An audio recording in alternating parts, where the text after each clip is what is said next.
Welcome to the Ancient Influencers channel. In the history of ideas, some conflicts are so profound they echo for millennia.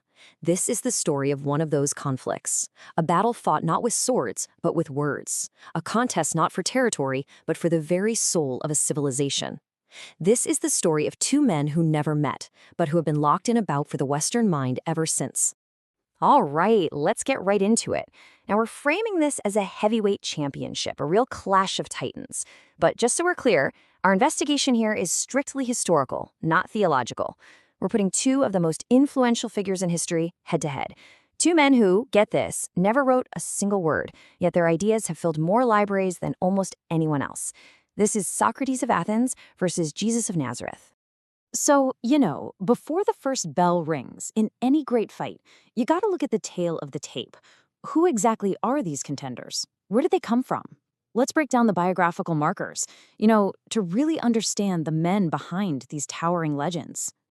Okay, so the first thing that just jumps out at you is the distance between them. We're talking 4 centuries and nearly 800 miles.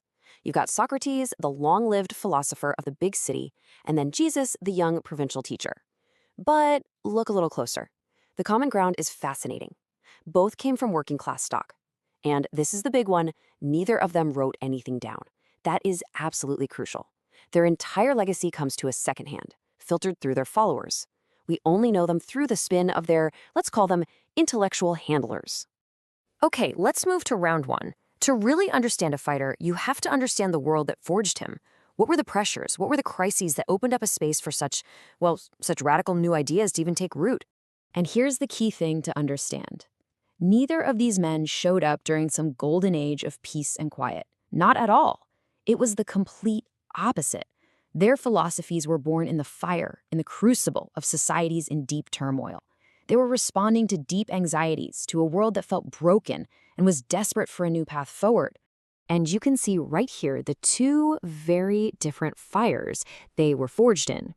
Socrates' Athens was a superpower that had been humbled by war. It was a democracy so traumatized by a recent tyranny that it was deeply suspicious of anyone questioning the status quo. So his questioning of democracy itself, that was a profound threat. Jesus, on the other hand, he was operating in a political pressure cooker. Roman Judea was just simmering with revolt, absolutely desperate for a Messiah to come and liberate them.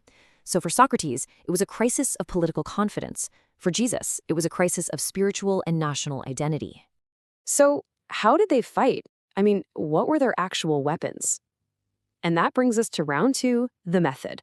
And we're not talking about fists or swords here. We're talking about intellectual and spiritual combat. How did they use their unique styles to challenge the most powerful people of their day? This right here, this is the core of their difference. Socrates' weapon was something called the elenchus, basically a relentless, systematic cross-examination designed to expose contradictions and completely dismantle a person's certainty. See, his goal wasn't to give you answers, but to show powerful people that they didn't really know what they thought they knew. Jesus' weapon, though, the parable.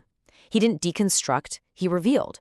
He used simple, earthy stories, about seeds and pearls and lost sheep to communicate a radical new reality, a truth you didn't arrive at by logic, but that you accepted through faith. So one strips away your false knowledge, while the other reveals a hidden one. Now, despite their different tools, they shared a profound belief. For both of them, truth was alive. It was dynamic. It was something that happened in a real conversation between people. The written word, to them, it was a dead thing. They preferred speaking because it could adapt and challenge and illuminate in real time. But this direct, personal method was also incredibly dangerous. When you use questions to make a powerful general look like a fool, or a parable to tell religious authorities they've missed the entire point, you make enemies. And for both Socrates and Jesus, their incredible effectiveness as teachers was the very thing that signed their death warrant. And this takes us right to the heart of the contest. Round 3, the message. So what was the ultimate point of all their teaching? Who was it for? And what kind of life were they calling people to live?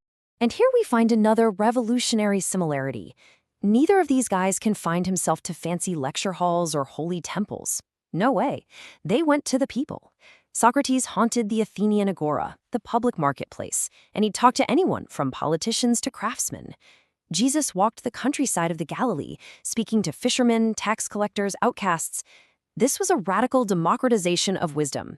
They were taking philosophy and theology out of the hands of the elite and putting it right into the hands of ordinary people. Okay, so what was the path they offered? For Socrates, the message was fundamentally about this world. The goal was human flourishing, achieved right here on Earth by using reason to cultivate virtues like wisdom, courage, and justice. It was about improving your soul to improve the city. But for Jesus, the focus was radically different. It was otherworldly. The goal wasn't to perfect the city of man, but to prepare for the kingdom of God. And the key virtues weren't rational ones, but theological: faith, hope, and love. So for Socrates, an unexamined life wasn't worth living. For Jesus, a life without faith was already lost. And now, we arrive at the final bloody round, the martyrdom. This is where their stories converge with just chilling similarity. It all culminates in the two most famous trials in Western history. And make no mistake, their deaths were not just footnotes to their lives. They were the ultimate, final expression of their entire message. Just look at the charges. It's this potent mix of the religious and the political. Socrates' official crime was impiety, but the real threat was political, his supposed anti-democratic influence on the youth.